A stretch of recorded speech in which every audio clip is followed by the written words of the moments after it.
İnşallah və Teala bugünkü mövzumuz gizli şirk haqqında olacaq. Yəni təbii ki, şirk haqqında çox eşitmisiniz, amma bizim mövzumuz o deyil. Yəni o düşündüyümüz şirk məsələsi deyil. Yəni bütpərəstlik, Allaha şərik qoşmaq, yəni Allahdan qeyrisini çağırmaq. Yəni ondan danışmırıq. O ayrı mövzudur. Yəni Allahdan qeyrisini çağırmaq şirkdirmi? Hansı dərəcədə şirkdir? Bidətdirmi? Təvəssül şirkdirmi? Ondan yəni etiqaddakı şirkdən danışmırıq. İmandakı şirkdən danışacağıq. Yəni şirk iki cürdür. Şirk bilirsiniz nədir? Yəni Allaha ortaq qoşmaq. Yəni Allaha şərik qərar vermək. Yəni Allahu Teala Qur'an-ı Kərimdə buyurur ki: "İnnallahu yəğfiruz-zunuba cəmiə illə en yüşrikə bihi." Allah bütün günahları əfv edəcək, bağışlayacaq. Yalnız ona şərik qoşanlar istisnadır. Burada aşkar şirkdən danışılır. Hər şirkdən yox. Yəni aşkara, yəni Allaha şərik qoşarsa, Allahdan qeyrisinə ibadət eləyərsə, Allahdan qeyrisini Rəbb bilərsə, aşkar bütpərəst olarsa, o zaman tövbə etmədən, qayıtmadan dünyadan gedərsə, onu Allah dinən bağışlamayacaq. Ondan qeyri bütün günahlar bağışlanacaq. Hətta buradan bu məna çıxır ki, hətta kafir belə sonunda bağışlanacaq. Çünki deyir, "İnnallaha yəğfiruz-zunuba cəmiə illə en yüşrikə bihi." Yalnız şərik qoşanlar istisnadır. Kafirləri demir. Yəni kafirlərin deməli proqramı ayrıdır. Yəni müşriklər kimi deyil. Peyğəmbər sallallahu əleyhi və səlləm müşriklərlə üzləşmişdi Məkkədə. Məkkədəkilər müşriklər idi. Yəni aşkar şəkildə bütləri Allaha şərik qərar verirdilər. Allah aşkar şəkildə bütlərə etiqad edirdilər. Deməli buradan belə bir nəticə çıxır ki, iki cür şirk var. Aşkar şirk, gizli şirk. Və yaxud əqidədə olan şirk və imanda olan şirk. Yəni ayələr var ki, Qur'an-ı Kərimdə Peyğəmbərə Allah xitab edir ki, əgər Allaha şərik qoşsan, sənin əməllərin batıl olur, ey Allahın Rəsulu, ey mənim Rəsulum. Və yaxud da ki, Allaha şərik qoşma deyə Peyğəmbərə nə edir? Təkidlə Peyğəmbəri xəbərdarlıq edir Allah-u Teala, uyarır Peyğəmbəri. Buradan bəziləri deyir ki, bu ayə ümmət üçündür, Peyğəmbərə aid deyil. Amma biz görürük ki, bilavasitə Allah Peyğəmbərə xitab edir. İndi görək bu Peyğəmbər şirk edə bilərmi? Yəni Peyğəmbər əqidədə Allaha şirk edə bilər? Yox, mümkün deyil ki, Peyğəmbər etiqadında neynəsin? Azsın. Allahdan qeyrisinə doğru yönəlsin. Amma mümkündürmü Peyğəmbər imanda Allaha şərik qərar versin? Yəni imanda şərik qərar vermək nə? Yəni mümkündürmü Peyğəmbərin də imanına şeytan nə edə bilsin? İlqa edə bilsin? Nəsə imanına nəsə qata bilsin? Bəli, mümkündür. Çünki Allahu Teala deyir ki, Həcc surəsində baxarsınız 52-ci ayədə səhv etmirəmsə. Allahu Teala deyir ki, biz peyğəmbərlərimizə vəhy etdiyimiz zaman şeytan da nəsə onlara ilqa edir. Yəni şeytan da edir. Amma Allahu Teala şeytanın vəsvəsəsini rədd edir və öz ayəsini qüvvətləndirir və peyğəmbərindən səbat verir. Deməli buradan belə bir nəticə çıxır ki, peyğəmbərin də imanda neynəməz qüvvətlənməsi lazımdır. Peyğəmbərin də imandan inkişaf etməsi lazımdır. Yəni Peyğəmbər də hər gün nə edir? İmanını yeniləyir. Hər gün Peyğəmbərin də imanı inkişaf etməkdir. Hər gün Peyğəmbər üçün də yeni pərdələr açılır. Yəni Peyğəmbər bir təsəvvür elə ki, bir düzəldilmiş bir robot deyil ki, Allah tərəfindən hər şey ona öyrədilib, hər şey ona verilib, ona verilmiş proqram əsasında gedir. Bəziləri Peyğəmbəri bu cür qəbul edirlər. Peyğəmbərlik mövzuları biz keçdik ki, dedik belə deyil. Peyğəmbər özü nə edir? Peyğəmbər olmasında özünün rolu var əslən. Özü gəlir bir məqama çatır, o məqama çatandan sonra Allahu Teala pərdələri qaldırır və onu nə edir? Peyğəmbər qərar verir. Halbuki bəzi deməli mütəfəkkirlər belə deyirlər ki, bəzi fəqihlər belə deyirlər ki, yox, Peyğəmbər doğulandan Peyğəmbərdir, doğulandan məsumdur, doğulandan hər şeyi bilir, mühafizə olunur. O zaman bunun heç bir fəziləti üçün heç bir özünün səyi yoxdur deməli. O zaman Peyğəmbərin bəndədən, bizlərdən üstünlüyü bu mənada bizlərdən üstün olmasının heç bir əsası yoxdur. Bəlkə biz ondan üstün olacaq. Niyə? Çünki biz səy eləyib günahdan uzaqlaşırıqsa, amma Peyğəmbər heç vaxt günah etməz. Allah onu əgər mühafizə edirsə və heç vaxt günaha düşmə ehtimalı yoxdursa, o zaman belə çıxır ki, bizim günahsızlığımız, günahdan özümüzü qorumağımız Peyğəmbərin özünü günahdan qorumağından daha üstün fəzilət olmalıdır. Niyə? Çünki Peyğəmbəri Allah qoruyur, biz isə özümüzü nə edirik, müdafiə edirik. Deməli, Peyğəmbər də hər an nədir? Günah xətərindədir. Hər an Peyğəmbər də vəsvəsə Peyğəmbərə gəlir Allah şeytandan. Lakin Peyğəmbər sallallahu əleyhi və səlləmin bəsirəti var. O bəsirətinə söykənərək şeytandan gələn vəsvəsəni dərk edir, görür, imanın gözü ilə görür və vəsvəsəni özündən uzaqlaşdırır. Və bu zaman Allahdan gələn ilham, Allahdan gələn vəhy o vəsvəsəni yerinə alır. Bax, mən Qurandan bir ayə zikr etmək istəyirəm ki, Allah deyir ki, لَقَدْ أُوحِيَ إِلَيْكَ وَإِلَى الَّذِينَ مِنْ قَبْلِكَ لَئِنْ أَشْرَكْتَ لَيَحْبَطَنَّ عَمَلُكَ وَلَتَكُونَنَّ مِنَ الْخَاسِرِينَ. Sənə deyir ki, لَقَدْ أُوحِيَ إِلَيْكَ. Burada harda ümmətədir? Deyir, لَقَدْ أُوحِيَ إِلَيْكَ. Sənə vəhiy gəlir. Vəhiy olunur sənə. Bu ayədən məqsəd Peyğəmbərdir. Çünki bizə vəhiy olunmur ki, elə deyil, Peyğəmbərə vəhiy olunur. Və iləllezîne min qəblik. Səndən öncəkilərinə vəhiy nazil olurdu, yəni Peyğəmbərlərə. Deməli, bu ayədən başlanğıcından biz bilirik ki, burada xitab kimdir? Peyğəmbərdir. Deyir, ləyin əşrəkdə. Əgər Allah şərik qoşsan, ləyəhbətənnə əməlük. Sənin əməllərin tamamilə batıl olacaq. Yəni, indiyə qədər etdiyin əməlləri zayi etmiş olursan. Deməli, Peyğəmbər sallallahu əleyhi və səlləmin də içinə vəsvəsənin düşməsi, Peyğəmbərin də şeytanın oxlarına hədəf olma ehtimalı vardır. Lakin Peyğəmbər bunu praktik olaraq, yəni təcrübi olaraq Peyğəmbər heç vaxt yaşamıyor. Yəni Peyğəmbər heç vaxt şeytanın vəsvəsələrinə aldanmıyor. Peyğəmbərin həyatı onu göstərir ki, və yaxud da ki, Qurandakı olan Peyğəmbərin vəsfləri bizə onu göstərir ki, Peyğəmbərə də gəlib o vəsvəsələr. Peyğəmbərə də gəlib şeytanın aldanışlar. Amma Peyğəmbər heç vaxt onlara nə olmayıb? Tabi olmayıb. Peyğəmbəri yolundan azdıra bilməyib bunlar. Yəni istər insanlardan olsun, istər cinlərdən olsun, şeytanlar Peyğəmbəri öz istiqamət tutduğu yoldan azdıra bilməyib. Deyir, və lətəkunənnə minəl xasinin. O zaman sən ziyan çəkənlərdən olarsan, ey mənim Rəsulum. Bəlillahə fə'budu və kum minəşşakirin. Bəlkə Allaha ibadət et və şükür edənlərdən ol.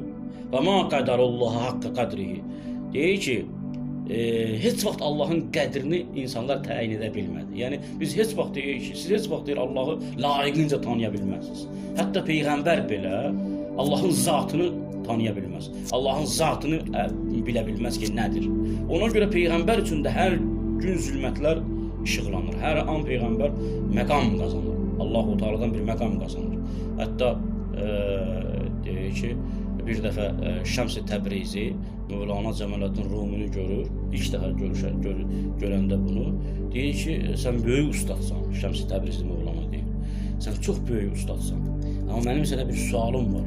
Həqiqətən də Mövlana ustad olub da, böyük bir fəqih olub, filosof olub, ta ki Şəmsi görənə qədər.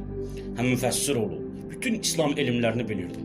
Özünün mədrəsəsi vardı, özünün akademiyası vardı ki, Konya'da orada tədrislə məşğul oldu. Yüzlərlə, minlərlə tələbəsi vardı Mövlana Cəmaləddin Rumini. Bir dənə kəlmə ilə Şəms onu o bildiklərindən uzaqlaşdırır, həqiqət yoluna istiqamətləndirir. Deyir, mənim səndən bir sualım var. Səncə Peyğəmbər böyük şəxsiyyətdir ya Bəyazid Bistami? Bəyazid Bistami bilirsiniz kimdir? Yəni övliyalardan biridir də. O deyir, leysə fi cübbəti illallah. Cübbəmin altında, yəni libasımın altında Allahdan başqa heç nə yoxdur. Və yaxud da ki, Subhanə əzəmu şəni. Mənim şənim nə qədər ucadır. Sanki dili Allahın dilinə çevrilir də. Yəni belə bu mənada deyir ki, yəni mənimdir şənim nə qədər ucadır. Allahın adından danışır. Deyir ki, Bəyazid Bistami böyük şəxsiyyətdir ya Peyğəmbər? Şəms soruşur Mövlanadan. Mövlana deyir ki, əlbəttə ki, Peyğəmbər sallallahu əleyhi və səlləm. Peyğəmbər bir dəryadır. Şəms isə, Bəyazid isə onun yanında bir qətrədir, təsəvvür edin. Yəni mərifət dünyasından Peyğəmbər bir dəryaya bənzəyir, Mövlana deyir. Bəyazid isə bir qətrədir. Bəs deyir, nə cür olur ki? Nə cür olur? Peyğəmbər sallallahu əleyhi və səlləm deyir ki, hər gün istiğfar eləyirəm, hər gün günahlarımdan bağışlanmaq diləyirəm sənə. Ey Allahım, əstəğfirullah Rabbi. Peyğəmbər hər gün deyirdi, səndən bağışlanmaq diləyirəm və sənə doğru yönəlirəm. Amma Bəyazid Bistami deyir ki, Subhanə əzəmu şəni, mənim şənim ucadır. Gör, nə qədər mərifəti vardı ki, özünü elə bir məqamda görürdü ki, günahdan tamamilə arınmışdı. Orada Mövlana deyir, xeyr. Peyğəmbər hər gün bir məqam qazanırdı Allahdan. Əvvəlki məqamını günah kimi dəyərləndirirdi. Yəni Peyğəmbərin də vücudu o qədər böyük idi ki, hər gün Allahdan gələn feyzi qəbul edirdi. Allahdan gələn fəzilətləri qəbul edirdi. Özünün əvvəlki vəziyyətini aşağı bilirdi və onu günah kimi dəyərləndirirdi. Özünün əvvəlki vəziyyətindən istiğfar edirdi. Amma Bayazid Bistaminin vücudu o qədər balaca idi ki, qəlbi o qədər balaca idi. Bir dənə pərdə açıldı onun üçün, məna dünyasında, o pərdəni görən kimi onun vücudu doldu. Dedi ki, mən Allahı tanıdım. Bunu eşidən kimi deyir, Şəms tarixçiləri, Şəmsdir qəşr edir. Yıxılır, deyir ki, mən öz axtardığımı tapdım. Yəni Mövlana ki, bu qədər böyük şəxsiyyətlər Peyğəmbərə görə nə cür məqam qazandırır, Peyğəmbərə görə nə cür hansı məqamda olduğunu bəyan edir. Deməli, hətta Peyğəmbər sallallahu əleyhi və səlləm belə imanda nə etməlidir? İnkişaf etməlidir, qabağa getməlidir. Bir dənə də ayəsini diqqətinizə çatdırıb ki, həmin ayə deyir ki, ümumiyyətlə müşrik olmayan insan yoxdur əslən. Elə bir insan yoxdur ki, o Allaha şərik qoşmasın. Əksərdir möminlər Allaha şərik qoşurlar. Amma mömindirlər. Deyir ki, Yusuf surəsinin 106-cı 7-ci ayəsində 106-cı ayəsində deyir ki, "Fəmā yu'minu əksəruhum billah illə və hum müşrikun." Onların əksəriyyəti müşrik olmadan Allaha iman gətirməzlər. Yəni onların əksəriyyəti iman gətirdikləri halda Allaha şərik qoşurlar. Yəni insanların əksəriyyət gözlərini mömin adlandırırlar. Onlar imanda olduqları halda Allaha şərik qoşurlar. İndi sual meydana çıxır ki, buradakı şirkdən məqsəd nədir? Yəni iki cür şirk var da, bizdə bütpərəstlik, çoxallaqlıq. Bu açıq şirkdir. Bu bağışlanmaz şirkdir. Bir də ki şirk xəfi, gizli şirk vardır ki, bunun bir neçə mərhələsi var ki, yəni həm hədislərdə, həm Peyğəmbərin hədislərində, həm övliyaların ümumiyyətlə nəsihətlərində bunlardan insan özünü qorunması tövsiyə olunur. Birincisi, ən birinci, şirkin birinci mərhələsi Allahdan başqasına yönəlməkdir. Yəni, övliyalar deyirlər ki, Hasan Allaha şərik qoşursan. O vaxt ki, səbəb-nəticə qanunlarına yönəlirsən. Yəni, maddiyə yönəlirsən. Maddiyə önəm verirsən, maddəyə. Yəni, Allahı aləmdə həqiqi müvəhhid, həqiqi təvhid əhli o insandır ki, Allahı müəssir bilsin, təsirli bilsin.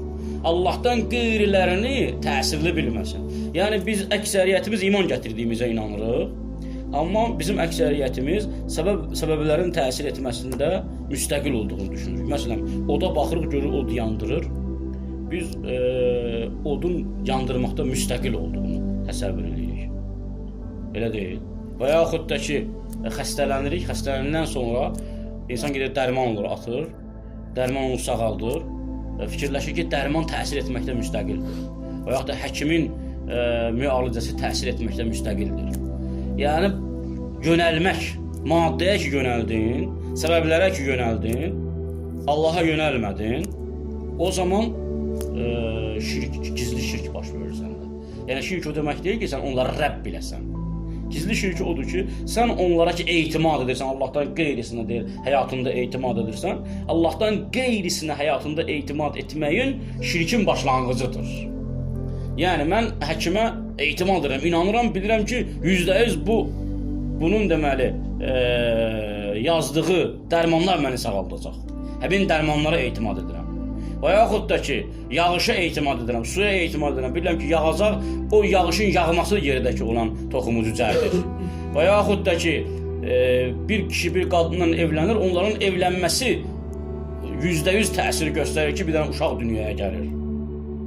Biz bunları həyatımızda bəzən hamımız dedik ki, Allaha təvəkkül edirik, amma maddiyə baxdığımız zaman, səbəblərə baxdığımız zaman biz səbəblərə bəzən içimizdə o qədər güvənirik ki, o qədər məsələn var-dövlətə, mala güvənirik ki, var-dövlətə və mala güvənməyimiz Allahdan qeyrisinə yönəlməkdir. Allaha təsir etməkdə müstəqil bilməməkdir. Yəni Allaha inanırıq, amma ondan gələn yardımlara inanmırıq. Ondan gələn yardımlara inanmamaq şirkdir. Yəni sən ona şərik qoşursan. Peyğəmbər sallallahu əleyhi və səlləm bir dəfə yoldan gedirdi, gördü bir dəstə insanla qarşılaşdı. soruşur ki, mən əntum. Peyğəmbər bunlardan soruşur ki, siz kimsiniz? Onlar dedilər ki, ya Rasulullah, nəhnu mu'minunə billah. Biz Allaha iman gətirmişik. Yəni, ona görə deyirəm ki, imanda ki, şirk dəlillə deyil. Yəni, sənin o qədər dəlillərin var Allahın birliyinə, Allahın vahidliyinə, Allahın yaradıcı olmasına, elmi dəlillərin, əqli dəlillərin. Hamısı, dəlil, soruşarsan ki, Allahın birliyinə dəlilin nədir? 100 dənə dəlil sənə söyləyər. Elə deyilmi? Yəni, mümkün deyil əqidədə Allaha şərik qoşsun. Niyə? Çünki bilgisi o qədər güclüdür. Dəlilləri o qədər filosoflar məsələn götürək. Mümkün deyil ki, filosof əlində olan dəlillərlə onu azdırmaq mümkün olsun. O gəlsin desin ki, yəni, Allaha şərik qoşsun. Çox Allahlığa etiqad eləsin. Mümkün deyil. Amma imanında da belədir, yox. İman artıq bilgiyə tabe deyil.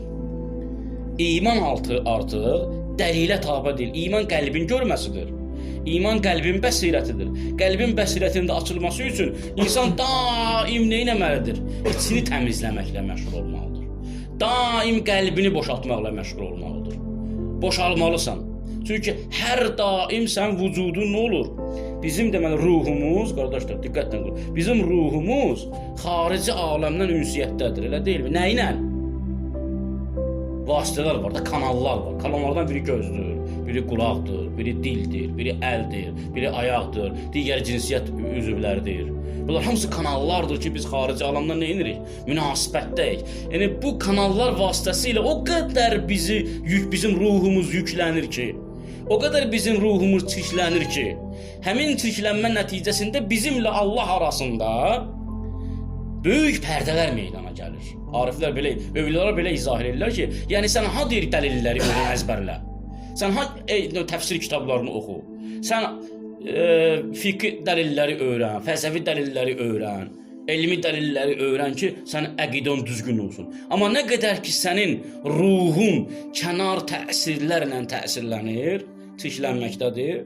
Gözün naməhrəmə baxır və yaxud da ki, Allahın haram etdiyi şeylərə baxır, qulağın bəzi söhbətlər eşidir, dünyaya meyl eləyir. Dilin bəzi əməllər eləyir ki, onun vasitəsilə qəlbin çirklənir. Ayağın bəzi yerlərə səni aparır, əlin bəzi yerlərə səni yönəldir. Və bunlar hamısı ruha nə edir? Ruha bir təsirdir. Ruhun üzərində öz qəlbində təsiri qoyur. Ona görə deyir ki, bunlar insanı məcbur edir ki, insan maddiyə doğru yönəlsin. İnandığın əksinə əməl etsin. Ona görə iman inanmaq deyil. Bəzilərdir ki, iman inanmaqdır, bir mənasında inanmaqdır. Amma iman inanmaq yox, iman əməl etməkdir, hərəkət etməkdir, yol getməkdir. Yəni, iman gətirdiyin gündən hey hərəkət edirsən. İmanda hey addımlayırsan. Elə bir məqama gəlib çatırsan ki, elə bir keçidə gəlib çatırsan ki, görürsən ki, elə şeylər sənin üçün açıldı məsələn. Bunu öncədən buna iman etməmişdim. İmanın bu həddə deyildi. Buna görə də Allahdan qeyrisinə yönəlmək deyir, övliyalar deyir ki, Allahın vəliləri, dostları deyir ki, Allahdan qeyrisinə yönəlirsənsə, artıq sən Allaha şərik qoşmuş hesab et özünü. Yəni, sənin içində Allahdan qeyrisinə yönəlmə vardır. Allahdan qeyrisinə yönəlmə olduğu üçün təvəkkül hissin getmişdir. Ona görə Peyğəmbər deyir ki, sizin imanınızın həqiqəti nədir? Nəhnu mu'minunə billah. Ey Allahın Rasulü, biz möminlərik. Allah Rasulü deyir ki, likulli şeyin əlamə. Hər şeyin əlaməti vardır. Və ma əlaməti imanikum? Sizin imanınızın əlaməti nədir? Axı siz ki, iddia edirsiniz, biz iman gətirmişik, Allah Rasulü deyir. Bax, gör nə gözəl, Allah Rasulü nə fəlsəfi dəlillər onlardan soruşur, nə deyir, Allahı necə tanımısınız? Deyir, əlaməti nədir? Göstəricisi nədir? Yəni, əməldə necə göstərə bilərsən ki, sən möminsən? Yəni, Allaha şərik qoşmursan. Deyir ki, onlar necə cavab verirlər? Deyirlər ki, və əlaməti imanina və həqiqəti imanina ət-təvəkkül billah. Birincisi Allaha təvəkkül edirik. Və təslim li əmrillah. İkincisi Allahın əmrinə təslimik. Və təhfizu əmri ilallah. Üçüncüsü isə biz işləri Allahın öhdəsinə buraxmışıq. Və riza bi qəzaillah. Dördüncüsü nədir? Allahın qəzasına razıyıq. Yəni, imanı göstərən əlamətlər bu 4 dənədir. Peyğəmbər Rəsul-i Əkrəmin hədisinə görə. Birincisi, Allah təvəkkül edəcəksən, Allahdan qeyrisinə yönəlməyəcəksən, Allahı müəssir bilir. Nəinki maddəni heç biləcəksən. Ha, yox, yəni o demək deyil ki, yəni mən Allaha etiqad edirəm, əlimi salacağam, o da mənim əlimi yandırmayacaq. O mənada yox.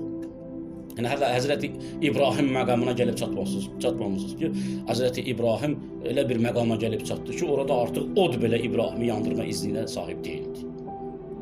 Cəbrail gəlir İbrahimə nazil olur, deyir ki, əlləkkə hacə, sənin üçün bir hacət, ehtiyac var, səni odun içinə atırlar bu dəqiqə. Yəni, oda düşən anda deyir ki, nəam, bəli, Həzrəti İbrahim deyir. Lakin leysə ləkə, amma sənə yox. Ehtiyacım sənə deyil. Və leysə mink. Yəni, səndən ehtiyacım yoxdur. Bəlkə Allahadır ehtiyacım.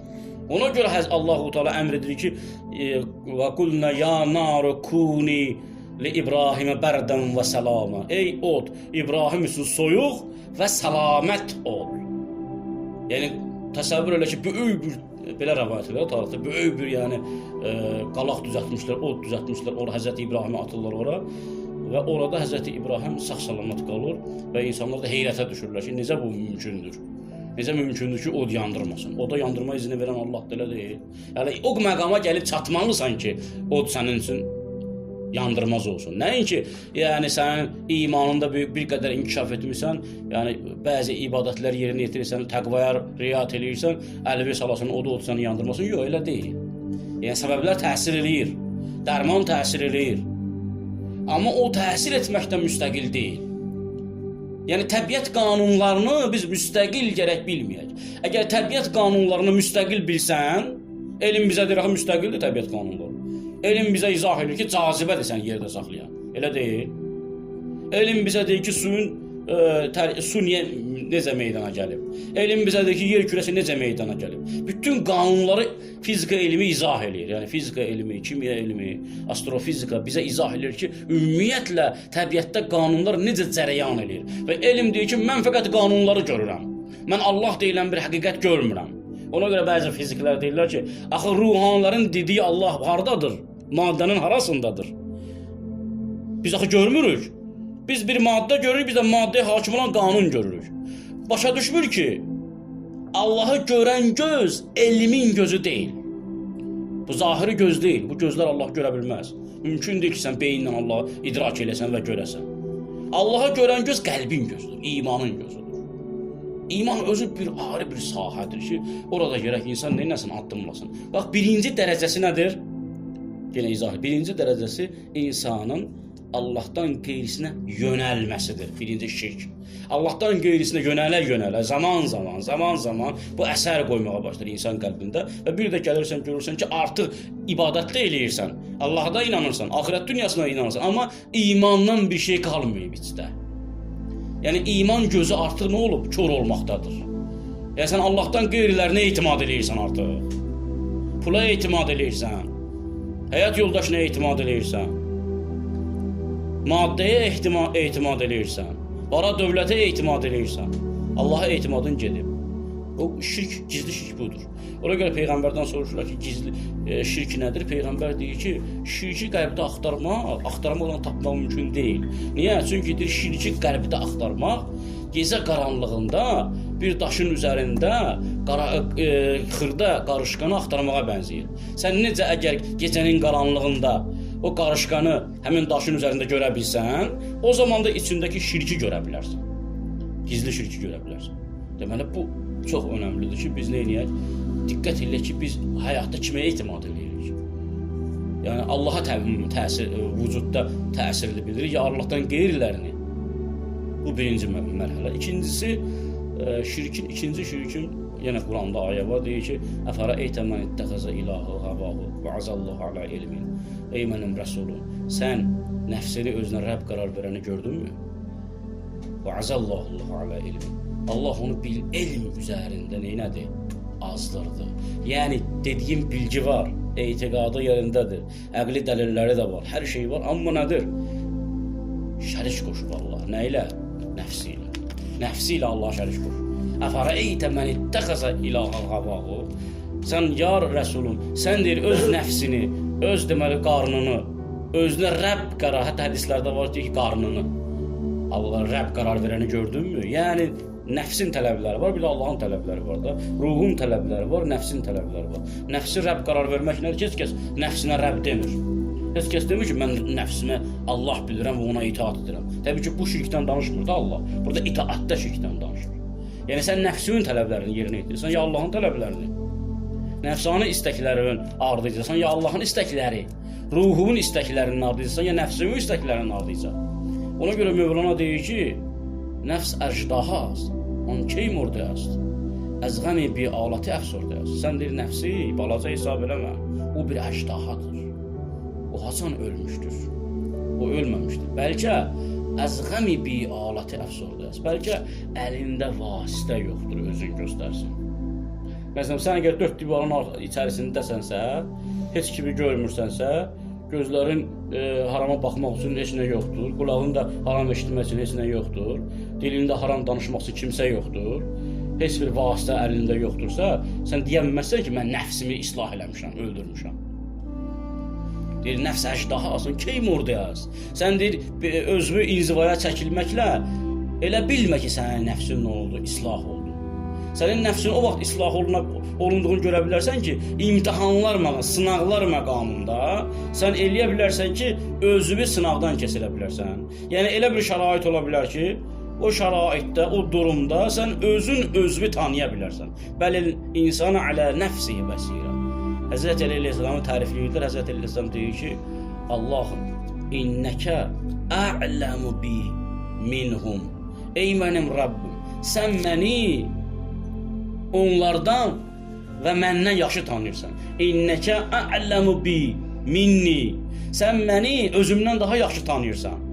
Və ənə a'ləmu nəfsi minhum. Mən isə öz nəfsimi onlardan daha yaxşı tanıyıram. Əgər həqiqətən deyir ki, bax, Həzrət nə deyir, əgər həqiqətən mən deyir ki, onların tərifinə layiqəmsə, bu məqamda mənə şükürlü qərar ver. Şükürlü bəndə et. Yəni, aldanmayım nəfsimə ki, o yaxşılıqlarıma aldanmayım, ehsanlarıma aldanmayım. Yəni, insan tez aldanır da, yəni, bəzən şeytan insanı yaxşılıqların içərisində batırır. Dədə Rəhmətullah dedi ki, iki deməli, pərdə var. Zülmətdən olan pərdələr, bir də nurdan olan pərdələr. Bəzi insanlar zülmətdən olan pərdələrin içərisindədir. Gecə gündüz yeyir, içir, keyflədir, nə özünü dərk eləyir, nə həyatı dərk eləyir. Ey şişətdir də bu insan. Hey qarnı üçün hərəkət edir. Hey bədən, tən üçün çalışır. Yəni ariflərin kəlmələrində bir tən ifadəsi var, bir can ifadəsi var. Tən yəni həmin bədən, can isə ruh. Yəni həqiqətin. İnsanların 95%-ni belə görün də. Yəni insanlar hey bədənlərini bəsləməklə məşğuldurlar. Cahildirlər, qafildirlər, yuxudadırlar, ayılmayıblar, öldükdən sonra ayılacaqlar. Yəni elə bir günə gəlib çatıb ki, artıq ayılması qeyri-mümkündür. Bir dəstə insanlar zülmət içində qərqdirlər, bir dəstə insanlar nur içində qərq olublar. Yəni yaxşılıqların içərisində özlərini itiriblər. Yəni yaxşı əməlləri vardır, məğrur olmuşdur, ücub yaranır. Yaxşı ibadət eləyir, bəzi deməli məqamlar qazanır Allahdan, necə ki Bəl'am-ı Baura qazanmışdı. Allah onu zikr edir Quranda ki, deyir, biz ayələrimizdən bəzisini ona öyrətdik. Qeybi pərdələrini onun üçün açdıq. Amma axırda nə oldu? Sümmə əxlədə iləl-ərz. Sonra yerə doğru meyl elədi, aşağı dünyaya, yəni nəfsə doğru meyl elədi. Nəfs, o da öz nəfsini tanımamışdı. Yəni insan öz nəfsini də tanıya bilməz. Yəni bu bir əjdahadır, sənin içində yatıb. Necə ki, əjdaha yerin altında yatır, yəni böyük əjdaha ilanlar var da, yatırlar, onların əsərini görmürsən, izini görmürsən. Amma isti olan kimi görürsən ki, yavaş-yavaş baş qaldırırlar, çıxırlar. Yəni, necə ki, torpağın bətnində yatan əjdahalar var, sənin də bətnində nələr vardır? Əjdahalar vardır. Qəzəb bir əjdahadır. Mal sevgisi bir əjdahadır. Övlad sevgisi bir əjdahadır. Nəfs bir əjdahadır. Hər müxtəlif sevgilər var insanın içində, bunlar hamısı əjdahalardır. İnsan nə bilirsən, bəlkə də sən günahdan özünü qoruyursan, amma məqam gəldiyi zaman necə qoruya biləcəksən özü? Yəni, insan ola bilsin ki, heç bir günah etməsin. Deyəsən ki, maşallah, maşallah, öz gözünü də qoruyur, qulağını da qoruyur, təqva sahibidir. Amma ona bir vəzifə ver, məqam gəlsin, bir məqam qazansın, gör necə dəyişəcək. Yəni, insanlar, hər insanın özünün nəyi vardır? naqislikləri var. Ona görədir ki, bəlil insana alə nəfsihi bəsira. Bəlkə insan öz nəfsini başqalarından daha yaxşı tanıyır. Yəni sən öz nəfsani istəklərin ardınca getdiyin zaman bil ki, Allah şərik qoşursan. Niyə? Çünki nəfsani istəklərin ardınca getdiyin zaman ruhun ehtiyacları qaldı. Yəni sən ruhu heç tapa bilməzsən, özünü heç vaxt tapa bilməzsən. Həzrət deyir ki, İnnə əxafə aleykum isneyni. Mən sizin üçün iki şeydən qorxuram. İttiba'ul hava və tulul əməl. Biri nəfsani istəklərə tabidir. Yəni nəfs nədir? Onun ardınca gedirsən. İkincisi də uzun-uzadı arzudur. Və bunu Mövlana büt adlandırır. Yəni nəfsdəki olan istəkləri büt adlandırır. Deyir ki, siz ey deyil möminlər, ey müsəlmanlar, siz bütpərəstlərlə mübarizə aparırsınız. Bütpərəstlərə müşrik deyirsiniz. Bütə sitayiş eləyən moğolları neyinirsiniz? Müşrik adlandırırsınız. Amma ən böyük büt sizin içinizdə yatıb. Mövlana deyir.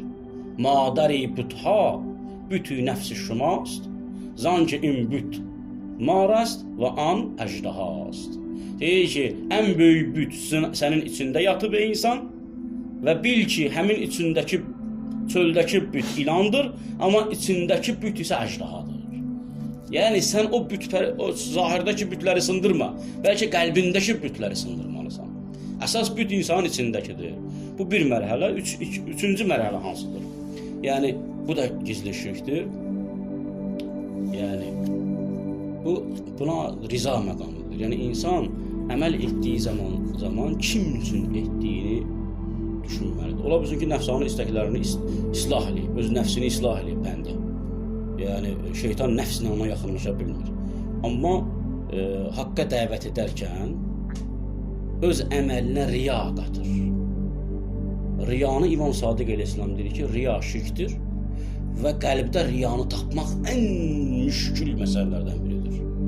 Yəni insan tanımaqda, insan öz nəfsini tanıyanda, tanımağa başlasa, müxtəlif rəsalatlarını tanıyacaq, amma riyanı görmək çox çətindir. Yəni riyanı insan necə dərk eləyə bilər ki, mən riya edirəm. O qədər deməli öz niyyətlərini təftiş etməlidir ki, o qədər öz niyyətlərindən xəbərdar olmalıdır ki, bilməlidir ki, bu əməli mən nə üçün etdim? Yəni bu əməldə sırf məqsəd nədir? Allah rizasıdır ya başqa bir məqsəd bu məsələyə qatılır. Bax, Övliya Xərəqani olub, ondan gəlib məsləhət alanlar deyilmişlər ki, bizə izin ver, biz də Allaha doğru dəvət edək.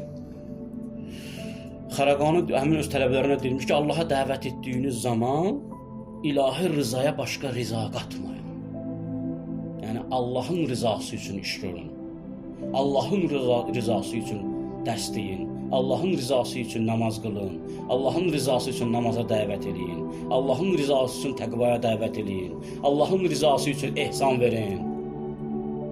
Tələbələrdən biri soruşur ki, ustad, necə mümkündür ki, insan dərk eləsin ki, o rizada Allah şərik qoşur. Xərəqani deyir, tələbələrə deyir ki, çalışın, əməl edərkən, Allah haqqa dəvət edərkən, Allaha şərik qoşmayın. Deyir ki, Allaha şərik qoşmanın ən aşağı həddi nədir? Sual verirlər ustada. Deyir ki, Allaha şərik qoşmanın ən aşağı həddi odur ki, bir nəfər haqqa dəvət eləyir, sən narazı olursan. Fikirləşsən gərək mən olaydım onun yerində. Mən onu bəyan eləyəydim. Yəni deyir ki, sənin Allaha şərik qoşmağın üçün bu kifayətdir ki, haqqa dəvət eləyən insanların haqqa dəvət etməsindən xoşnud olmayasan. Haqqa dəvət etmək istəyirsən, amma öz adının hallanmasını istəyirsən. Çox önəmlidir ha bu. Yəni bu məsələn fəqihlərin ən böyük ağrıda olduğu bəlalardan biri budur. Məsələn ariflər həmişə fəqihlərə bunu irad tuturlar. Deyirlər ki, siz Allah yoluna dəvət edirsiniz, amma siz başqalarının dəvətindən narazı olursunuz. Xoşunuz gəlmir ki, sən tutaq ki, bir müəssisə yaratmısan, Allaha dəvət edirsən, sənin müəssisənin qabağında başqası gəlir bir dənə müəssisə açır, o da Allaha dəvət edir. Çalışırsan o qədər eyiblər tapasan ki, onun üçün, ta ki insanları onun dərsindən uzaqlaşdırıb öz dərs istifadını istiqamətləndirəsən. Əgər bunu eləyirsənsə, bunu istəyirsənsə, bil ki, Allah şərik qoşursan. Niyə? Çünki bu riyadır. Riya nədir? İnsanların diqqətini Allahdan özünə doğru yönəltməyə riya deyilir və bu da bir riza məqamı üçün çox böyük təhlükədir. Yəni hansı məqamdasansa, o məqamda Allahın razılığını güt. Yəni o səndən övliyaların, peyğəmbərlərin məqamı tələb olunmur ki, sən namaz qılırsan indi hal-hazırda. Elə deyilmi? Hətta namaz qıldığın zaman hansı mərtəbədəsənsə, o mərtəbədə Allahın rizasını güt. İnsanlar sənin namaz qılıb qılmadığı bilir, bilmir, sənin üçün əhəmiyyətli olmamalıdır.